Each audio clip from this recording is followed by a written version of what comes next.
dan begitu juga para wali.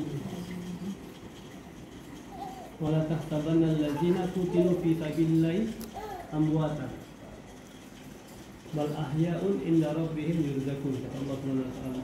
Jangan engkau sangka orang-orang yang meninggal, yang mati terbunuh di jalan Allah Subhanahu wa taala fi sabilillah amwat, mati, bal ahya'un, bahkan sesungguhnya mereka itu hidup di dalam kuburan mereka.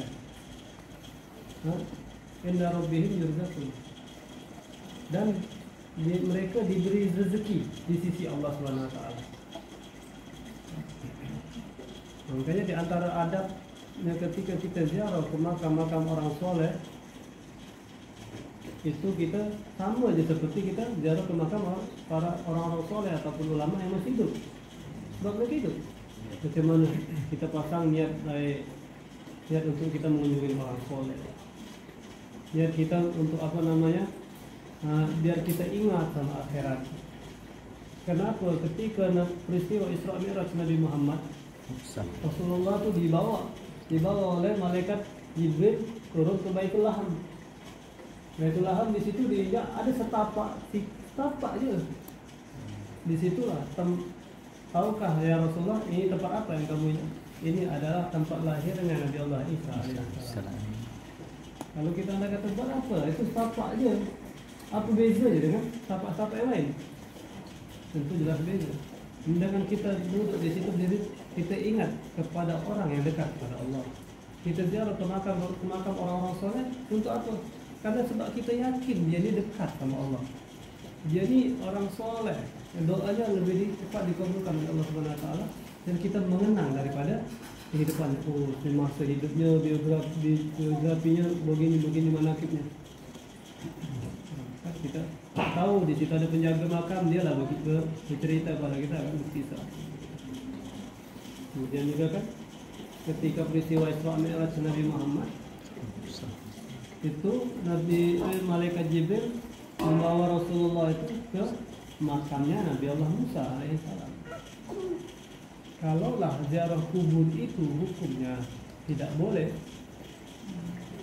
berarti Rasulullah tak mungkin Rasulullah mengajarkan. Untuk apa? Bukan sekedar ziarah makam di situ ditunjukkan.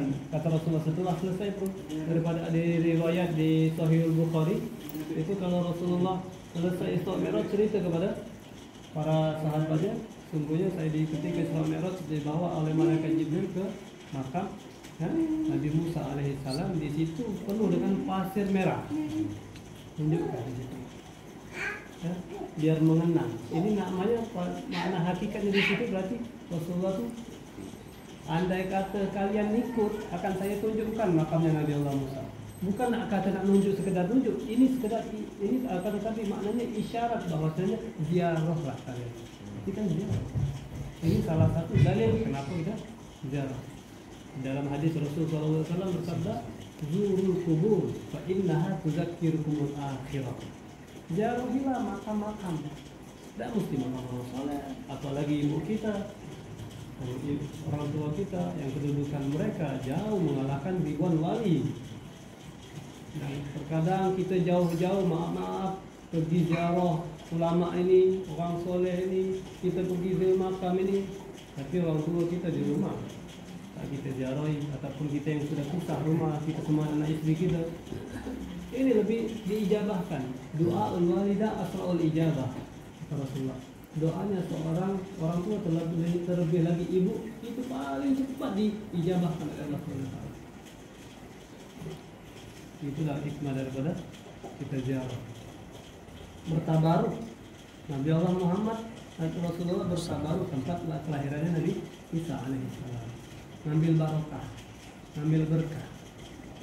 Sayyidina Khalid bin Walid, beliau tak pernah takut menghadapi musuh yang sangat banyak, dan setiap peperangan yang dipimpin oleh Sayyidina Khalid tak pernah kalah.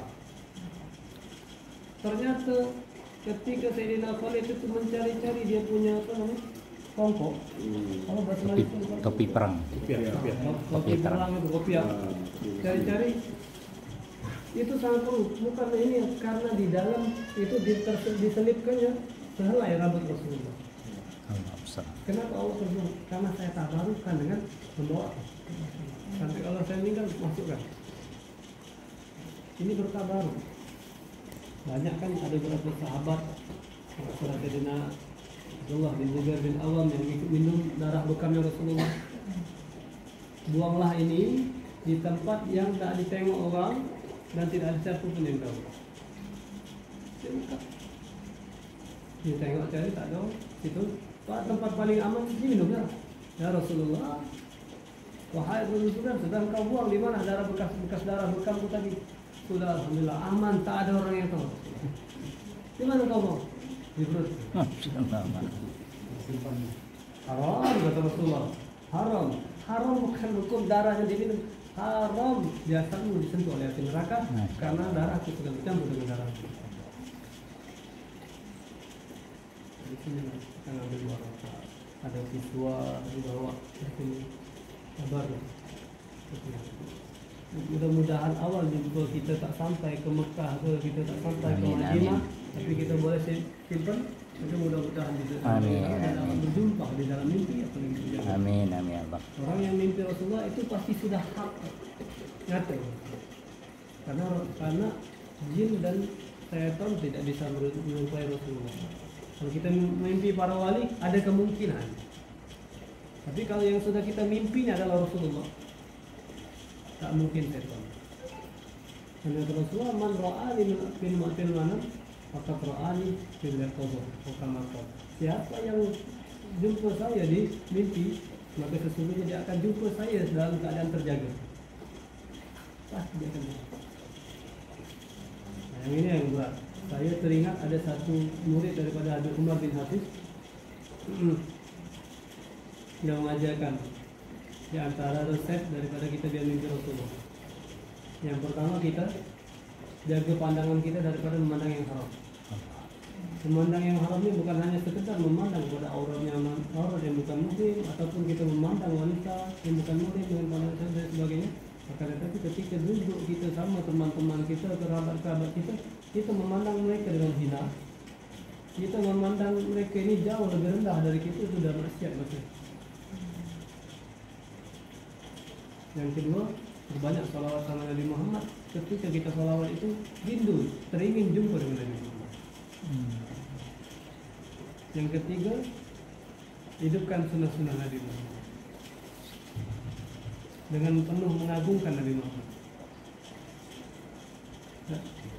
Keempat, ketika kita nak tidur, kenang terus Nabi Muhammad. Macam mana kita boleh kenal Nabi Muhammad dengan kita hadir di majlis maulid, di majlis salawat yang di situ dibacakan syama'il Rasulullah, tentang sifat-sifat Rasulullah. Dengan kita tahu kenal barulah kita sayang. Kalau sudah sayang baru kita mau bisa ada ittiba. Karena maknanya daripada tidak dikatakan itu cinta kalau tidak mengikuti. Macam mana kita nak ikut ini dan timbulkan rasa cinta? Tidak lain dan tidak bukan dengan kita terutama kenali dulu kita Rasulullah. Itulah gunanya ada majlis maulid. Itu kita rindu sama Nabi Muhammad, hidupkan sunnah Nabi Muhammad, jaga perbanyak salawat, jaga pandangan haram. Yang kelima, khidmat, mengabdikan diri kita untuk umat Nabi Muhammad. Itu yang agak berat juga, sebab kita punya ego. Siapa dia mau saya ngabdi kepada dia? Sama-sama makan nasi je tu dan sebagainya. Inilah angkuhnya kita tak tahu, tak mau.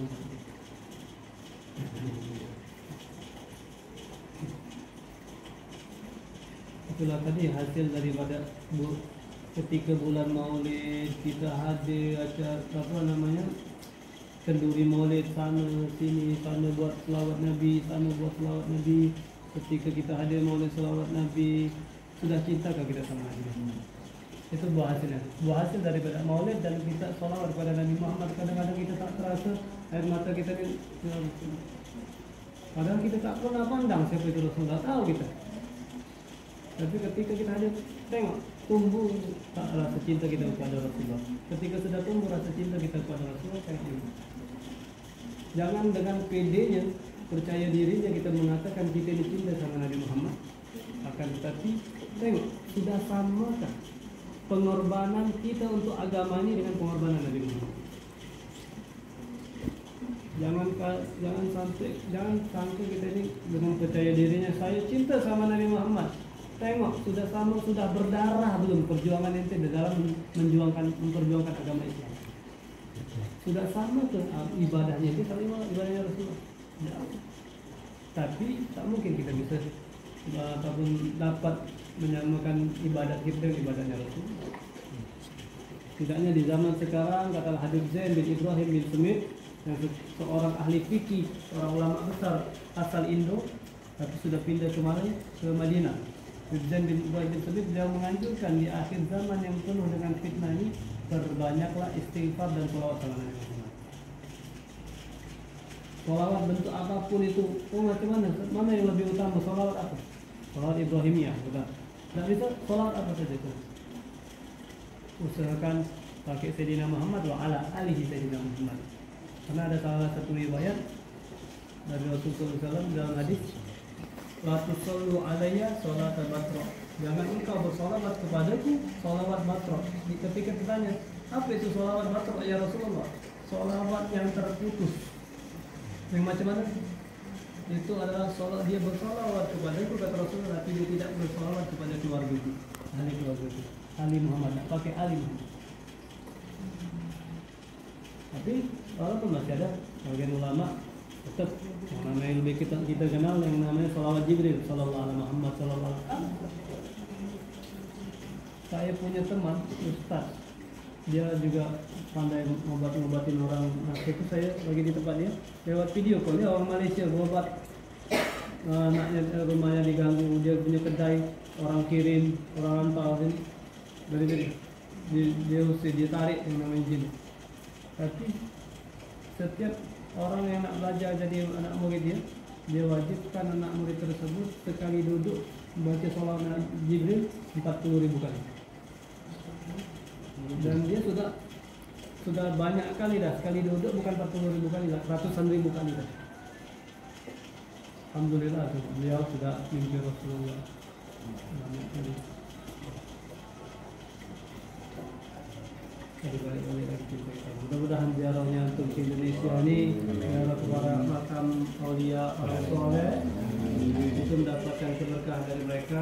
Untuk pulang dari sini tidak membawa tangan hampa. Amin. Yang kita harapkan bukan harta ataupun apa yang kita bawa balik ke Malaysia sana, tapi dengan menambahnya cinta kita kepada orang soleh sehingga bertambah cinta kita kepada Rasulullah dan mendapatkan cintanya Allah SWT. Amin. Ya, mudah-mudahan hajat kita semua, baik hajat dunia maupun hajat akhirat Allah kabulkan insya-Allah. Akhirin wa lutuf wa afiyah dan sebagainya. Amin amin amin. Penutup ada kita luar biasanya kita ini dekat sama orang soleh. Kalau kita dekat sama orang soleh, ada dua kisah pendek sebenarnya. Yang satu agak cukup panjang, tapi kita singkat. Ada dua orang. Dua orang ini dia beli daging. Dia pergi beli daging di di sana pasar, beli di pasar. Dia beli daging dua. Akhirnya ketika dia jalan pulang, jalan balik, dia tengok ada orang ramai-ramai di situ.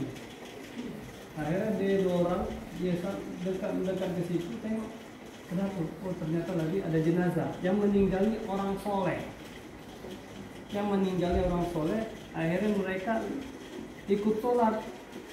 Dia tadi bawa plastik daging tadi, dia letak situ. Siap dia balik.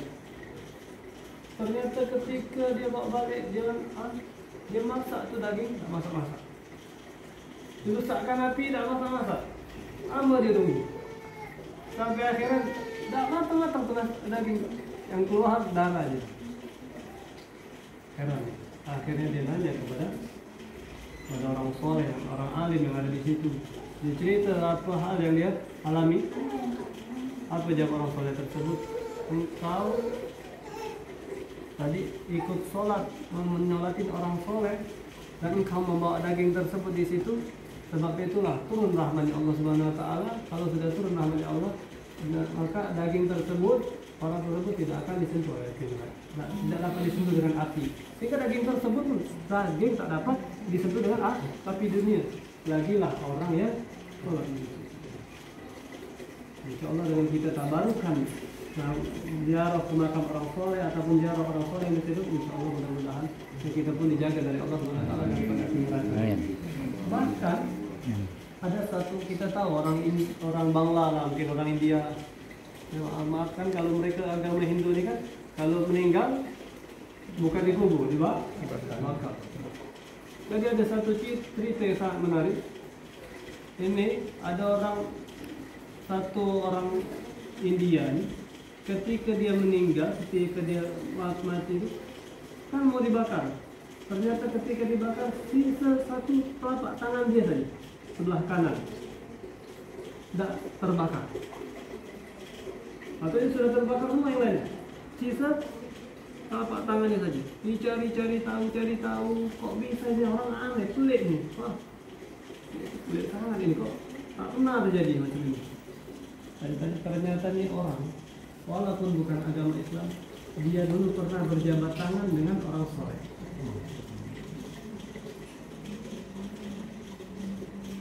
Jadi luar biasanya. Antum mudah-mudahan Allah panjangkan umur, dapat ziarah bersama. Kalau ada masa ke Palembang, kalau belum ziarah Palembang itu lah Ustadz Habaib boleh dikatakan dari 100 habaib di Indonesia ini paling banyaknya 60% itu habaib paling banyak di Palembang. Sebab itu Habib Umar bin Hafiz beliau katakan Palembang itu Hadramut kedua. Paling banyak itu habaib. Saya pun sampai ke sini sudah banyak kali. Ya, itu mungkin ini bukan nasihat, ini bukan tausiah dan lain sebagainya. Ini saja kita nak bercerita dan berbagi. Ya, saya pun ambil barokah daripada nanti semua, barokah doanya orang musafir lebih dikabulkan. Sampai dikatakan kalau orang datang tamu, kita kedatangan tamu itu balik bawa dosa gitu. Tapi bukan dosa saya yang ada pada antum, tapi dibuang dosa saya. Itulah daripada fadilah orang yang menerima tamu. Dan sunnah, man kana yu'minu billahi wal yawmil akhir falyukrim dhaifahu. Barang siapa yang beriman pada Allah dan pada hari akhir, maka muliakanlah tamu. Tapi saya minta maaf belum dapat memuliakan. Masya Allah dari Tidak apa kita nak mau makan pempek tadi takut masih tak kerja tadi. Nah, dulu kita jual niaga pempek sini, tapi yang frozen lah, tak. Tapi dah jual lagi dah. Jadi bagi Pak Siti bisa bayar.